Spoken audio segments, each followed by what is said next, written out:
എല്ലാ വിദ്യാർത്ഥികൾക്കും പുതിയൊരു വീഡിയോയിലേക്ക് സ്വാഗതം. ഈ വർഷത്തെ കേരള യൂണിവേഴ്സിറ്റി ഡിഗ്രി കോഴ്സുകളിലേക്കുള്ള ഫസ്റ്റ് അലോട്ട്മെൻറ്റ് റിസൾട്ട് ഇന്ന് പ്രസിദ്ധീകരിക്കും.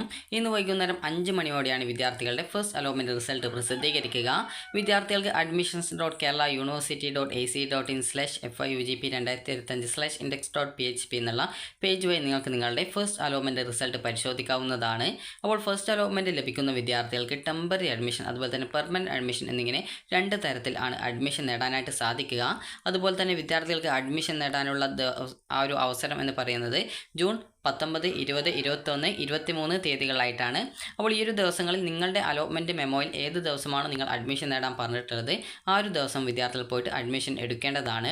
അപ്പോൾ വിദ്യാർത്ഥികൾക്ക് ആ ഒരു അഡ്മിഷൻ എടുക്കേണ്ട ഡേറ്റും കാര്യങ്ങളൊക്കെ കൃത്യമായിട്ട് വെബ്സൈറ്റിൽ പ്രസിദ്ധീകരിക്കുന്നതായിരിക്കും. അതുപോലെ തന്നെ നിങ്ങളുടെ അലോട്ട്മെൻറ്റ് മെമ്മോയിലും കൃത്യമായിട്ട് അത് ഉണ്ടായിരിക്കുന്നതാണ്. അപ്പോൾ അത് നോക്കിയിട്ടാണ് വിദ്യാർത്ഥികൾ അഡ്മിഷൻ എടുക്കേണ്ടത്. പെർമനൻറ്റ് അഡ്മിഷനാണ് എടുക്കുന്നതെങ്കിൽ വിദ്യാർത്ഥികൾ ഫീ പേയ്മെൻറ്റും അതുപോലെ തന്നെ നിങ്ങളുടെ ഡോക്യുമെൻറ്റ്സൊക്കെ കോളേജിൽ നൽകേണ്ടതായിട്ട് വരുന്നതായിരിക്കും. അപ്പോൾ വിദ്യാർത്ഥികൾക്ക് ഇപ്പോൾ ഒന്നാമത്തെ ഓപ്ഷനാണ് അലോട്ട്മെൻറ്റ് ലഭിക്കുന്നത് എങ്കിൽ വിദ്യാർത്ഥികൾ പെർമനൻറ്റ് അഡ്മിഷനാണ് എടുക്കേണ്ടി വരിക. അതേസമയം രണ്ടാമത്തെയോ മൂന്നാമത്തെയോ നാലാമത്തെയോ അഞ്ചാമത്തെയോ ഒക്കെ ഓപ്ഷനാണ് കിട്ടിയതെങ്കിൽ നിങ്ങൾക്ക് ടെമ്പററി അഡ്മിഷൻ നേടാനുള്ള സൗകര്യം ഉണ്ടായിരിക്കുന്നതാണ്.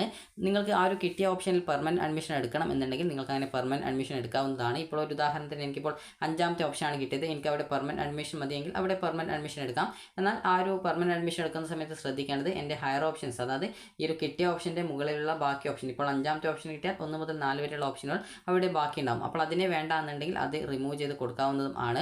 അപ്പോൾ അങ്ങനെ റിമൂവ് ചെയ്തിട്ടില്ലെങ്കിൽ അടുത്ത സെക്കൻഡ് അലോട്ട്മെൻറ്റിൽ മറ്റൊരു ഓപ്ഷനിലേക്ക് മാറ്റം കിട്ടുന്ന സാഹചര്യത്തിൽ ഇവിടുത്തെ സീറ്റ് നഷ്ടപ്പെടുന്നതും പിന്നീട് ആ ഒരു പുതുതായിട്ട് കിട്ടിയ ആ ഒരു കോഴ്സിലേക്ക് അല്ലെങ്കിൽ ആ ഒരു കോളേജിലേക്ക് നിങ്ങൾ മാറേണ്ടതായിട്ടും വരുന്നതായിരിക്കും.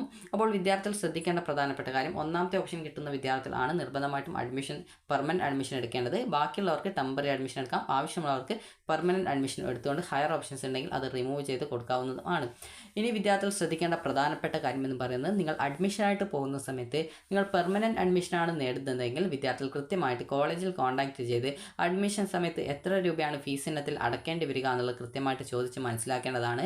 PTA ഫണ്ട്, ഇതുപോലെ മറ്റേ ലൈബ്രറി ഫീസ്, ഇതുപോലെ കുറച്ച് ഫീസും കാര്യങ്ങളൊക്കെ ഉണ്ടാകും. അതുപോലെ തന്നെ ആ ഒരു നിങ്ങൾക്ക് ലഭിച്ച ആ ഒരു കോളേജ് എയ്ഡഡ് കോളേജാണോ അല്ലെങ്കിൽ സെൽഫ് ഫിനാൻസ് ആണോ അല്ലെങ്കിൽ ഗവൺമെൻറ് കോളേജാണോ എന്നതനുസരിച്ച് ഫീസുകളിൽ വ്യത്യാസമുണ്ടാകും. ഗവൺമെൻറ് കോളേജിൽ ഫീസ് കുറവായിരിക്കും, എന്നാൽ സെൽഫ് ഫിനാൻസിലോ എയ്ഡഡ് കോളേജുകളിലെ സെൽഫ് ഫിനാൻസ് കോഴ്സുകളിലോ നിങ്ങൾക്ക് ഫീസ് കൂടുതലായിരിക്കും.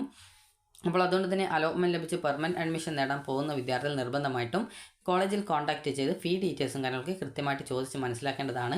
അപ്പോൾ നിങ്ങൾക്ക് അഡ്മിഷനൊക്കെ എടുക്കുന്ന സമയത്ത് ഇപ്പോൾ നിങ്ങൾക്ക് ലഭിച്ച കോഴ്സ് അനുസരിച്ചുകൊണ്ടാണ് ഫീസ് ഉണ്ടാവുക. ഇപ്പോൾ BA കോഴ്സൊക്കെ ആണെങ്കിൽ ഏകദേശം ഒരു 15,000 രൂപയ്ക്കുള്ളിൽ നിങ്ങൾക്ക് അഡ്മിഷൻ എടുക്കാനായിട്ട്, അത് ഈ ഒരു എയ്ഡഡ് കോളേജുകൾ ആണെങ്കിലോ സെൽഫ് ഫിനാൻസ് ആണെങ്കിലോ ആ ഒരു രീതിയിലായിരിക്കും ഫീസ് വരിക. അപ്പോൾ നിങ്ങൾ കൃത്യമായിട്ട് എത്ര രൂപയാണ് ഫീസ് വരിക എന്നുള്ളത് കൃത്യമായിട്ട് കോളേജിൽ കോൺടാക്റ്റ് ചെയ്ത് മനസ്സിലാക്കേണ്ടതാണ്.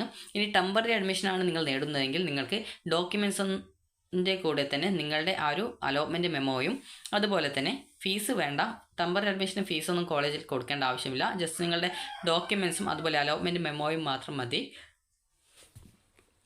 അപ്പോൾ അതുപോലെ തന്നെ വിദ്യാർത്ഥികൾ ചോദിക്കുന്ന പ്രധാനപ്പെട്ട കാര്യമാണ്, ഫസ്റ്റ് അലോട്ട്മെൻറ്റ് കിട്ടിയിട്ടില്ലെങ്കിൽ എന്താണ് ചെയ്യേണ്ടതെന്നുള്ളത്. ഫസ്റ്റ് അലോട്ട്മെൻറ്റ് കിട്ടിയിട്ടില്ല എങ്കിൽ നിങ്ങൾ സെക്കൻഡ് അലോട്ട്മെൻറ്റിനായിട്ട് വെയിറ്റ് ചെയ്യുക എന്നുള്ളത് മാത്രമാണ് ഉള്ളത്. അതുപോലെ തന്നെ വിദ്യാർത്ഥികൾ ചോദിക്കുന്നതാണ്, ഫസ്റ്റ് അലോട്ട്മെൻറ്റിൽ എനിക്ക് ഇഷ്ടമില്ലാത്ത ഓപ്ഷൻ അലോട്ട്മെൻറ്റ് കിട്ടിയെന്നുള്ളത്. അപ്പോൾ വിദ്യാർത്ഥികൾ ശ്രദ്ധിക്കേണ്ടത്, സാധാരണത്തിൽ ഒരു വിദ്യാർത്ഥി ഇഷ്ടമുള്ള ഓപ്ഷനുകൾ മാത്രമാണ് സ്കൂളല്ല കോളേജ് കോഴ്സുകളായിട്ട് കൊടുക്കാറുള്ളത്. അപ്പോൾ അതുകൊണ്ട് തന്നെ വിദ്യാർത്ഥികൾക്ക് ഇപ്പോൾ ഇഷ്ടമില്ലാത്ത ഓപ്ഷൻ കിട്ടിക്കഴിഞ്ഞാൽ നിങ്ങൾ അഡ്മിഷൻ നേടേണ്ടതായിട്ട് വരും. അത് ടെമ്പററി അഡ്മിഷനെങ്കിലും നേടേണ്ടതായിട്ട് വരും. കാരണം ടെമ്പററി അഡ്മിഷനെങ്കിലും നേടിയിട്ടില്ല എങ്കിൽ വിദ്യാർത്ഥികളെ പിന്നീടുള്ള സെക്കൻഡ് അലോട്ട്മെൻറ്റിൽ പരിഗണിക്കുന്നതല്ല.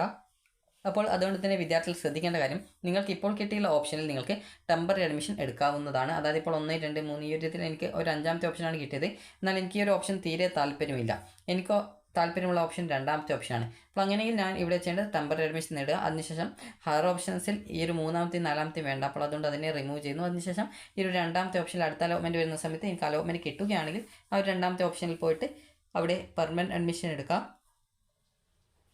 അതുപോലെ തന്നെ ഇവിടെ കിട്ടിയ ആ ഒരു സെക്കൻഡ് അലോട്ട്മെൻറ്റ് മറ്റൊരു ഓപ്ഷനിലേക്ക് കിട്ടുന്ന സമയത്ത് ആദ്യം കിട്ടിയ ആ ഒരു ഇഷ്ടമില്ലാത്ത സ്കൂളിലെ ടെമ്പററി അഡ്മിഷൻ, ഇഷ്ടമില്ലാത്ത കോളേജിലെ ടെമ്പററി അഡ്മിഷൻ പോകുകയും അതുപോലെ തന്നെ പുതുതായിട്ട് അലോട്ട്മെൻറ്റ് ലഭിച്ച ആ ഒരു കോളേജിൽ എനിക്ക് താല്പര്യമുള്ള കോളേജിൽ കിട്ടുകയാണെങ്കിൽ അവിടെ ജോയിൻ ചെയ്യാൻ സാധിക്കുന്നതായിരിക്കും. അതേസമയം എനിക്കിപ്പോൾ സെക്കൻഡ് അലോട്ട്മെൻറ്റ് വേറെ എവിടെയും കിട്ടിയിട്ടില്ല എങ്കിൽ ആ ഒരു ഇഷ്ടമില്ലാത്ത സ്കൂൾ തന്നെ വേണം, ഇഷ്ടമില്ലാത്ത കോളേജിൽ തന്നെ വേണമെങ്കിൽ പെർമനൻറ്റ് അഡ്മിഷൻ എടുക്കാവുന്നതാണ്. ഇനി വിദ്യാർത്ഥികൾ ശ്രദ്ധിക്കേണ്ട പ്രധാനപ്പെട്ട കാര്യം ഈ ഒരു സെക്കൻഡ് അലോട്ട്മെൻറ്റിന് ശേഷം പെർമനൻറ്റ് അഡ്മിഷൻ നിർബന്ധമാണ്. അതുകൊണ്ട് തന്നെ സെക്കൻഡ് അലോട്ട്മെൻറ്റിൽ നിങ്ങൾക്ക് എവിടെയാണോ അഡ്മിഷൻ ഉള്ളത് അവിടെ നിങ്ങൾ പെർമനൻറ്റ് അഡ്മിഷൻ നേടേണ്ടതായിട്ട് വരുന്നതായിരിക്കും. അപ്പോൾ വിദ്യാർത്ഥികൾക്ക് എങ്ങനെയാണ് നിങ്ങളുടെ അലോട്ട്മെൻറ്റ് റിസൾട്ട് പരിശോധിക്കാൻ നോക്കാം. അപ്പോൾ വിദ്യാർത്ഥികൾ ആദ്യം തന്നെ കേരള യൂണിവേഴ്സിറ്റി വെബ്സൈറ്റ് ആയിട്ടുള്ള admissions.keralauniversity.ac.in/FYUGP 2025/index.php എന്നുള്ള പേജ് ഓപ്പൺ ചെയ്യുക. ഓപ്പൺ ചെയ്ത് കഴിഞ്ഞാൽ നിങ്ങൾക്ക് ഇവിടെ ആപ്ലിക്കൻറ്റ് ലോഗിൻ എന്ന് പറഞ്ഞുകൊണ്ട് കാണാം. ഇവിടെ നിങ്ങളുടെ ആപ്ലിക്കേഷൻ നമ്പർ കൊടുക്കുക, പാസ്വേഡ് കൊടുക്കുക, ലോഗിൻ ചെയ്യുക. അതുപോലെ നിങ്ങളുടെ പാസ്വേഡോ അല്ലെങ്കിൽ ആപ്ലിക്കേഷൻ നമ്പറോ മറന്നു പോയിട്ടുണ്ടെങ്കിൽ ഫോർഗോട്ട് പാസ്വേഡ് ഓപ്ഷൻ ക്ലിക്ക് ചെയ്യുക. നിങ്ങൾ ഈ ഒരു രജിസ്ട്രേഷൻ ചെയ്യുമ്പോൾ നൽകിയ മൊബൈൽ നമ്പർ കൊടുക്കുക. അതുപോലെ തന്നെ നിങ്ങൾക്ക് ഏത് കാറ്റഗറി എന്ന് ചോദിച്ചാൽ നിങ്ങളുടെ ആപ്ലിക്കേഷൻ നമ്പർ മറന്നുപോയതാണോ അല്ലെങ്കിൽ പാസ്വേഡ് മറന്നുപോയതാണോ എന്നാണ് ചോദിക്കുന്നത്. നിങ്ങൾ ഏതാണോ അതിനനുസരിച്ച് ആ ഒരു കാരണം സെലക്ട് ചെയ്യുക, സബ്മിറ്റ് ചെയ്യുക. അതിനുശേഷം പിന്നീട് വരുന്ന പേജിൽ നിങ്ങൾ അതിൻ്റെ ഡീറ്റെയിൽസും കാര്യങ്ങളൊക്കെ കൊടുത്തു കഴിഞ്ഞാൽ പിന്നീട് നിങ്ങൾക്ക് നിങ്ങളുടെ ആ ഒരു ആപ്ലിക്കേഷൻ നമ്പറോ അല്ലെങ്കിൽ നിങ്ങൾക്ക് പാസ്വേഡ് എന്താണ് മറന്നുപോയത് അത് കൃത്യമായിട്ട് നിങ്ങൾക്ക് റിക്കവർ ചെയ്തെടുക്കാൻ പറ്റും. പാസ്വേഡ് ആണെങ്കിൽ അത് നിങ്ങൾ റീസെറ്റ് ചെയ്ത് കൊടുക്കേണ്ടതായിട്ട് വരുന്നതാണ്. ആപ്ലിക്കേഷൻ നമ്പർ നിങ്ങൾക്ക് ഈ ഒരു പേജ് വഴി ഒന്നുകിൽ SMS ആയിട്ടോ അല്ലെങ്കിൽ ഈ ഒരു പേജ് വഴി തന്നെ നിങ്ങൾക്ക് അതറിയാൻ സാധിക്കുന്നതായിരിക്കും. അതുപോലെ ചില സമയത്ത് നിങ്ങളോട് OTPയും കാര്യങ്ങളൊക്കെ ചോദിക്കുന്നതാണ്. അപ്പോൾ ആ ഒരു കാര്യം കൂടി നിങ്ങൾ നോക്കുക.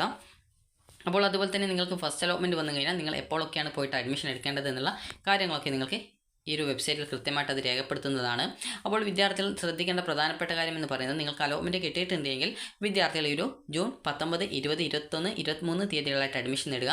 പിന്നീട് 25-ാം തീയതിയാണ് സെക്കൻഡ് അലോട്ട്മെൻറ്റ് വരുന്നത്. അപ്പോൾ അതുകൊണ്ട് തന്നെ നിങ്ങൾക്ക് അലോട്ട്മെൻറ്റ് കിട്ടിയ ആ ഒരു കോളേജിൽ നിങ്ങൾ ഒന്നുകിൽ ടെമ്പററി അഡ്മിഷൻ എങ്കിലും മിനിമം നേടാനായിട്ട് ശ്രദ്ധിക്കുക. അതുപോലെ തന്നെ ഈ ഒരു അലോട്ട്മെൻറ്റ് കിട്ടിയ വിദ്യാർത്ഥികൾക്ക് ഈ ഒരു രീതിയിൽ നിങ്ങളുടെ ആപ്ലിക്കേഷൻ നമ്പറും പാസ്വേഡും കൊടുത്ത് ലോഗിൻ ചെയ്ത ശേഷം നിങ്ങൾക്ക് പ്രൊഫൈൽ നോക്കുന്ന സമയത്ത് അവിടെ കൺഗ്രാജുലേഷൻസ് എന്ന് പറഞ്ഞുകൊണ്ട് ഏത് കോളേജിൽ ഏത് കോഴ്സിലാണ് കിട്ടിയതെന്നുണ്ടാവും. അപ്പോൾ അത് നോക്കിയ ശേഷം അതിൽ അവിടെ ഫീ പേയ്മെൻറ്റ് ചെയ്യാനുള്ള ഓപ്ഷൻ ഉണ്ടാവും. അപ്പോൾ ഫീ പേയ്മെൻറ്റ് എന്ന് പറയുന്നത് നിങ്ങൾ SC/ST വിദ്യാർത്ഥികളാണെങ്കിൽ 1390 രൂപയും അതിൽ ജനറൽ കാറ്റഗറി അതായത് SC/BC വിഭാഗത്തിലൊക്കെ അതായത് ബാക്കിയുള്ള വിദ്യാർത്ഥികളാണെങ്കിൽ ഏകദേശം 2800 രൂപയും. അതുപോലെ തന്നെ നിങ്ങൾ NIOS അതുപോലെ മറ്റ് സംസ്ഥാനങ്ങളിൽ പഠിച്ചവരാണെങ്കിൽ ഏകദേശം ഒരു 865 രൂപയാണ് SC/ST വിദ്യാർത്ഥികളാണെങ്കിൽ വരിക. അതുപോലെ തന്നെ ഈ ഒരു മറ്റ് വിഭാഗത്തിലുള്ളവർ ആണെങ്കിൽ 2275 രൂപയാണ് ഫീസ് ഇനത്തിലായിട്ട് വരിക. അപ്പോൾ ഈ ഒരു ഫസ്റ്റ് അലോട്ട്മെൻറ്റ് കിട്ടുന്ന വിദ്യാർത്ഥികൾ നിർബന്ധമായിട്ടും ഫീ പേയ്മെൻറ്റ് ചെയ്ത ശേഷം ടെമ്പററി അഡ്മിഷനോ അല്ലെങ്കിൽ പെർമനൻറ്റ് അഡ്മിഷനോ നിങ്ങൾക്ക് നേടാവുന്നതാണ്. അതുപോലെ തന്നെ ഹയർ ഓപ്ഷൻസ് റദ്ദ് ചെയ്യേണ്ടവർക്ക് അങ്ങനെ ചെയ്യാം. അലോട്ട്മെൻറ്റ് കിട്ടാത്ത വിദ്യാർത്ഥികൾ പ്രത്യേകിച്ച് ഒന്നും ചെയ്യേണ്ട, അവർ അടുത്ത അലോട്ട്മെൻറ്റിനായിട്ട് വെയിറ്റ് ചെയ്യുക മാത്രമാണ് ചെയ്യേണ്ടത്. അപ്പോൾ വിദ്യാർത്ഥികൾക്ക് ഈ ഒരു വീഡിയോ ഉപകാരപ്രദമായിട്ടുണ്ടെന്ന് കരുതുന്നു. അപ്പോൾ അലോട്ട്മെൻറ്റ് കിട്ടി നിങ്ങൾ ഫീ പേയ്മെൻറ്റ് അതായത് യൂണിവേഴ്സിറ്റി ഫീ പേയ്മെൻറ്റ് ചെയ്ത ശേഷം കോളേജിൽ ഒന്നുകിൽ ഫീസ് അടച്ച് ഡോക്യുമെൻറ്റ്സ് കൊടുത്ത് പെർമനൻറ്റ് അഡ്മിഷൻ നേടാം. അതല്ലെങ്കിൽ ഫീസ് കൊടുക്കാതെ ഡോക്യുമെൻറ്റ്സ് മാത്രം കൊടുത്തുകൊണ്ട് നിങ്ങൾക്ക് ടെമ്പററി അഡ്മിഷൻ എടുക്കാവുന്നതാണ്.